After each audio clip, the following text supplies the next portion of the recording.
They accused me of manipulating my dying grandmother at the reading of her will, right there in a room full of people who had taken from her for years and still called it love. My uncle was the first to speak.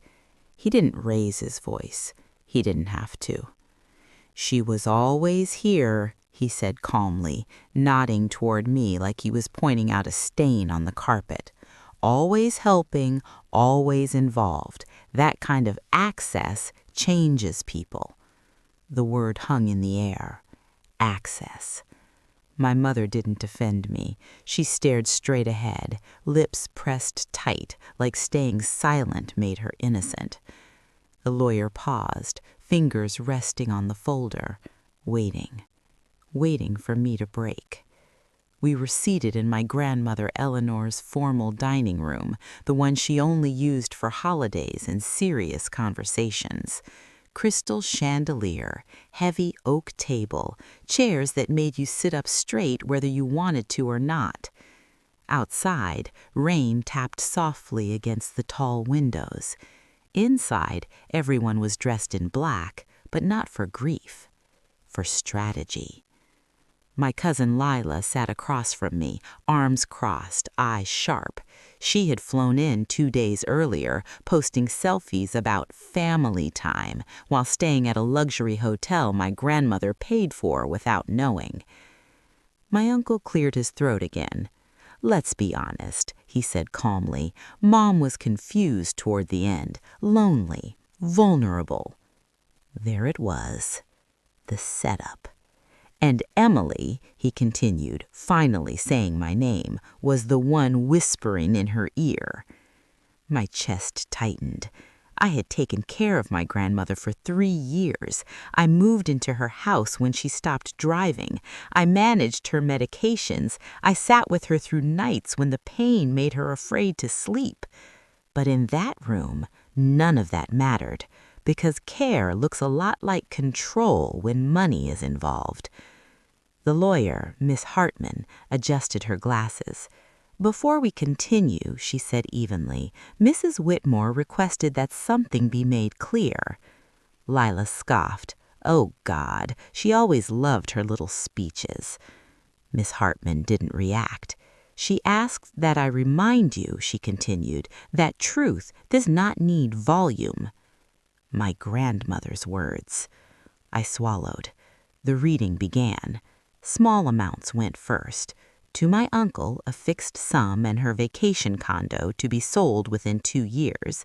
To my mother, a trust with strict withdrawal limits. To Lila, jewelry, appraised, cataloged, and insured. Lila smiled, relaxed. Then the lawyer reached the final pages. "The remainder of the estate," she said, "including the primary residence, liquid assets, and controlling interest in Whitmore Holdings," the room leaned forward, "will be awarded to the individual who acted with integrity when no one was watching." Silence. My uncle laughed softly. "Integrity? Seriously?" Lila tilted her head. "This is ridiculous." My mother finally looked at me, and for the first time I saw fear instead of disappointment.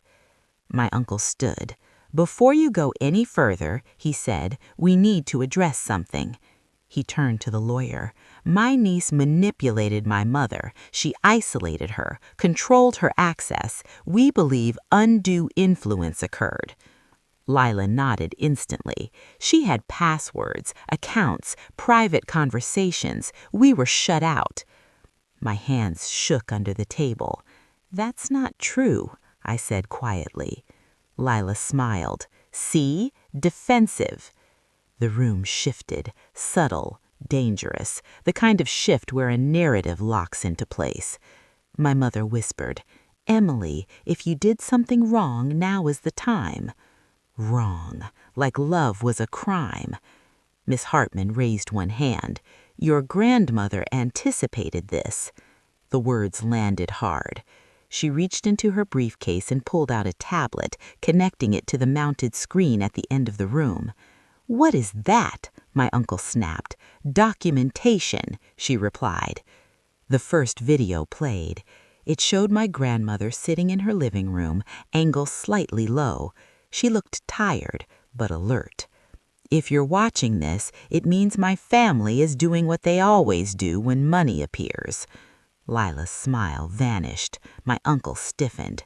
I wanted on record, my grandmother continued, that Emily did not isolate me. She protected me from confusion, from pressure, from people who only showed up with questions.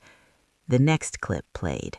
Security footage, time-stamped. My uncle entering the house while I was at work, opening drawers, photographing documents. Another clip. Lila at a jeweler's counter, selling a bracelet she claimed had been gifted years earlier. Receipt, signature, date. My mother covered her mouth. "No," she whispered. Miss Hartman didn't pause. Another video, a recorded phone call, my uncle's voice. "If we push the narrative early, she won't fight back. She never does." My stomach dropped. My grandmother's voice returned. "I raised my children better than this," she said calmly, "but I also prepared for disappointment." The final document appeared on screen, a clause highlighted in yellow. Morality clause. Any beneficiary found to be exploiting, coercing, or attempting to discredit another beneficiary forfeits their inheritance. The room fell apart quietly. No shouting, just collapse. Lila sat down slowly, face pale. My uncle stared at the floor like it had betrayed him. My mother began to cry, not for me, for what she lost. Miss Hartman turned to me. "Emily," she said gently, "your grandmother trusted you with everything." I felt something loosen in my chest. Not triumph, relief. The kind that comes after surviving something you were never supposed to survive alone. As everyone else sat in shock, I remembered my grandmother's last words to me. "They will accuse you," she had said. "Let them. Truth doesn't chase. It waits." And for the first time in my life, I wasn't waiting anymore.